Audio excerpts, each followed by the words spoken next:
Hello and welcome to another episode of Current Affairs MCQ. Let's begin with previous day question. Regarding the private members bill, consider the following statements. They are proposed by members of parliament who are not ministers, allowing them to introduce laws or amendments on issues important to their constituencies. MPs should draft and submit these bills with at least 1 month's notice. The Rights of Transgender Persons Bill 2014 was the first private members bill in 45 years to be passed by the Rajya Sabha. However, it lapsed without being taken up in the Lok Sabha. How many of the statements given above is or are correct? Only one, only two, all three, none. The correct answer is option C. Private members bill are proposed by members of parliament who are not ministers, allowing them to introduce laws or amendments on issues important to their constituencies. Hence, statement 1 is correct. MPs should draft and submit these bills with at least 1 month's notice. Hence, statement 2 is correct. The Rights of Transgender Persons Bill 2014 became the first private members bill approved by the Rajya Sabha in 45 years but lapsed without reaching the Lok Sabha. Hence, statement 3 is correct. Hence, option C is the correct answer. Before moving forward, Drishti IAS Noida Center admissions are open for offline batches of IAS GS Foundation course covering both prelims and mains. English medium batch is starting from 7th of May, while admissions are open for Hindi medium batch. In case of any query, give us a call at 87501. Let's begin with today's session. Consider the following statements. Statement 1. The National Critical Mineral Mission launched in 2025 aims to establish a robust framework for achieving self-reliance in the critical mineral sector. Statement 2. Critical minerals are vital for economic growth and national security, and their limited availability or geographic concentration can cause supply chain risk. Which one of the following is correct in respect of the above statements? Both statement 1 and statement 2 are correct, and statement 2 is the correct explanation for statement 1. Both statement 1 and statement 2 are correct, and statement 2 is not the correct explanation for statement 1. Statement 1 is correct, but statement 2 is incorrect. Statement 1 is incorrect, but statement 2 is correct. The correct answer is option A.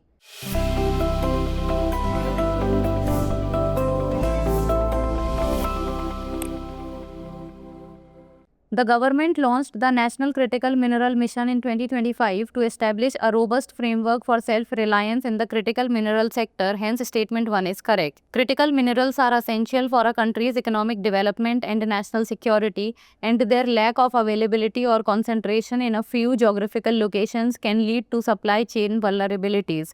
Hence, statement 2 is correct. The Geological Survey of India under the Ministry of Mines follows the United Nations Framework Classification and the Minerals Rules 2015 to carry out exploration activities for critical minerals. Both statement 1 and statement 2 are correct, and statement 2 is the correct explanation for statement 1. Hence, option A is the correct answer. Next, regarding the 0R, consider the following statements. It is explicitly mentioned in the Constitution. It commences directly after the question R. Under this, members of parliament can raise matters without any prior notice. How many of the statements given above is or are not correct? Only one, only two, all three, none. The correct answer is option A. 0R originated in early Indian parliament as members of parliament sought to address constituency and national concerns informally before the lunch break, starting around 12 noon and lasting until adjournment. 0R is an Indian parliamentary innovation. It is not mentioned in the constitution, hence statement 1 is not correct. 0R commences directly after the question R and extends until the commencement of the day's agenda, signifying the interval between the two. Hence, statement 2 is correct. Under this, members of parliament can raise matters without any prior notice. Hence, statement 3 is correct. Hence, option A is the correct answer. Next, consider the following statements. It is constituted by the Parliament to audit the revenue and expenditure of the Government of India. It was introduced in 1921 after its first mention in the Government of India Act 1919, also called the Montfort Reforms. It is constituted every year under Rule 308 of the Rules of Procedure and Conduct of Business in the Lok Sabha. Which of the following committees best matches the above description?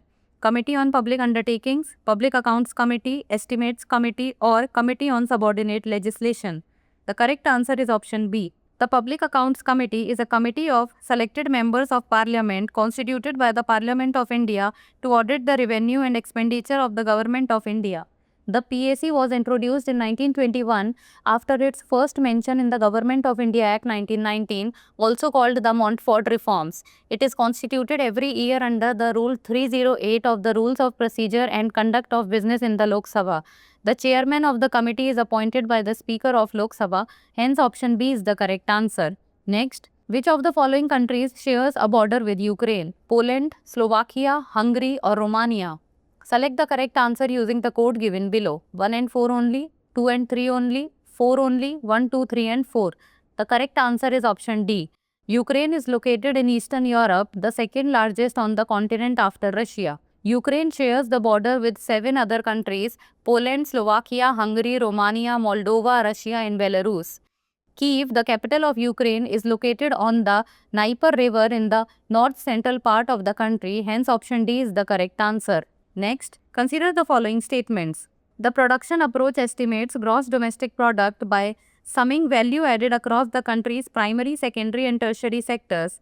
In India, the Central Statistics Office follows this method by totaling the gross value added from all sectors and adjusting it for net taxes and subsidies on products. Which of the statements given above is or are correct? 1 only, 2 only, both 1 and 2, neither 1 nor 2. The correct answer is option C. One of the most widely used methods to calculate GDP is the production approach, which estimates gross domestic product by summing the value added at each stage of production across 3 sectors: primary, agriculture and allied activities; secondary, industry and manufacturing; and tertiary, services. Hence, statement 1 is correct. The value contributed by each of these sectors is referred to as gross value added, and GDP through this approach is derived as the sum of these sectoral contributions adjusted by the net effect of taxes and subsidies on products. In India, the Central Statistics Office employs this production approach at the national level, hence statement 2 is correct, hence option C is the correct answer. Next, regarding the Bhakra Nangal project, consider the following statements. Bhakra Dam is a concrete gravity dam across the Satluj River and is near the border between Punjab and Himachal Pradesh in northern India. Bhakra Dam is India's second tallest dam next to the Tehri Dam. Nangal Dam is often collectively referred to as the Bhakra Nangal Dam, though both are distinct structures. How many of the statements given above is or are correct? Only 1, only 2, all 3, none. The correct answer is option C. Conceived as early as the 1910s, the Bhakra Nangal project is among the earliest post-independence river valley development projects. Bhakra Dam is a concrete gravity dam across the Satluj River and is near the border between Punjab and Himachal Pradesh in northern India. Hence, statement 1 is correct. Bhakra Dam is India's second tallest dam next to the Tehri Dam. Hence, statement 2 is correct. Nangal Dam, located downstream of Bhakra Dam, is often collectively referred to as the Bhakra Nangal Dam, though both are distinct structures. Hence, statement 3 is correct. Hence, option C is the correct answer. Next, which of the following best describes the provisions of Article 142 of the Indian Constitution? It empowers the President to grant pardon or reduce the sentence of any convicted person. It empowers the Supreme Court to pass any order necessary for doing complete justice in any case before it. It allows the Parliament to make laws on any subject in the state list in national interest. It provides for the appointment of a special officer for linguistic minorities. The correct answer is option B. Article 142 empowers the Supreme Court to pass any decree or order necessary for doing complete justice in any case or matter pending before it. Article 142 allows the Supreme Court to go beyond the confines of existing laws or statutes to ensure justice for all parties involved. It enables the court to exercise functions beyond adjudication, including executive and legislative roles when required. Hence, option B is the correct answer. Next, consider the following statements regarding the red-crowned roofed turtle. The red-crowned roofed turtle has been reintroduced into the Ganga River under the Namami Gange mission. It is a freshwater turtle belonging to the family Guaminidae. It is classified as an endangered species by the IUCN Red List. Which of the statements given above is or are correct? 1 and 2 only, 2 and 3 only, 1 only, 1, 2 and 3. The correct answer is option A. The red-crowned roofed turtle has been reintroduced into the Ganga River after 30 years, marking a major success under the Namami Gange mission and the Turtle Survival Alliance India project. Turtles were released in the Haidarpur wetland, a Ramsar site located near the Bijnor Ganga barrage, wherein the Hastinapur Wildlife Sanctuary, Uttar Pradesh. Hence, statement 1 is correct. It is a freshwater turtle belonging to the family Geoemididae, also known as Bengal roof turtle. They are one of the 24 species endemic to India. Hence, statement 2 is correct. Protection status: IUCN Red List, critically endangered. Wildlife Protection Act 1972, it comes under Schedule 1, and CITES, it comes under Appendix 2. Hence, statement 3 is not correct. Hence, option A is the correct answer. Next, consider the following statements. It is a nocturnal animal and feeds on smaller species of herbivores found in its range. It occurs in a wide range in the sub-Saharan Africa, in small parts of Western and Central Asia, on the Indian subcontinent to Southeast and East Asia. It is listed as vulnerable in the IUCN Red List and in Schedule 1 of the Wildlife Protection Act 1972. Which of the following species best matches the above description? Leopard, elephant, Asiatic lion, dhole. The correct answer is option A. The leopard is the smallest of the big cat family of genus Panthera, namely the tiger, lion, Panthera leo, jaguar, leopard and snow leopard, and is known for its ability to adapt in a variety of habitats. A nocturnal animal, it feeds on smaller species of herbivores found in its range such as the chital, hog, deer and wild boar. It occurs in a wide range in sub-Saharan Africa, in small parts of Western and Central Asia, on the Indian subcontinent to Southeast and East Asia. The Indian leopard is a leopard widely distributed on the Indian subcontinent. It is listed as vulnerable in the IUCN Red List and in Schedule 1 of the Wildlife Protection Act 1972. Hence, option A is the correct answer. Next, regarding the Satvahana dynasty, consider the following statements. The Satvahanas are known for their rock-cut architecture with notable examples like the Karle Chaitya and Nasik Viharas.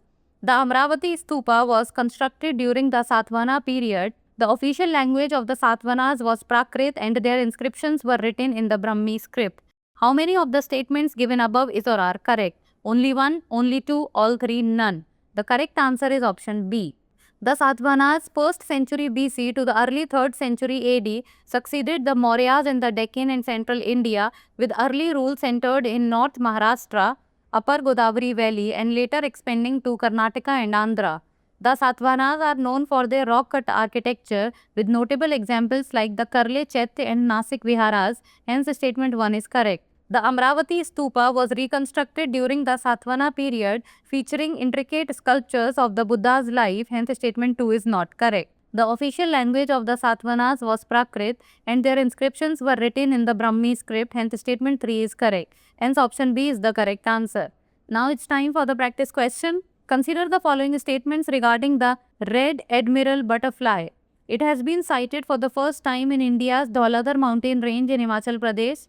Its larvae primarily feed on stinging nettle, which are abundant in parts of the western Himalayas. Which of the statements given above is or are correct? 1 only, 2 only, both 1 and 2, neither 1 nor 2. Send the answer of this question in the comments below. That's all for today. Thank you so much for watching.